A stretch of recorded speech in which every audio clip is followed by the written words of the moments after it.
organizing gals. I have just been reading a great book, Writing Motherhood. This is an awesome book to give you ideas of how to write about your experiences in life as a mom. Anyway, that's what I'm going to talk to you a little bit about today. So you are at the end of week 2 doing step 4, which is enjoy your living room. You organize your living room this week. Now you get to enjoy it. A lot of us have TVs in our living room, and if all that we do for fun in our living rooms is watch TV, we got to up our game. We got to make life more exciting. And one way to do it is reading.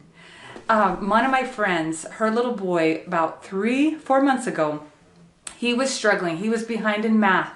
He was behind in reading. He was behind, and her little boy had to go to the principal twice the first week of school. And she was just like, what do I do? And she thought, I could really work hard on homework. But then she had this thought that came to her, and she said she knew what she needed to do. She needed to read books that were enjoyable to her children.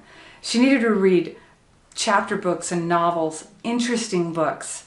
And just by doing that for 3 months, not every single day, but whenever she has the strength and energy, her little boy now, he can read. He's in the top of his class in math, and he wants to hear her read to him.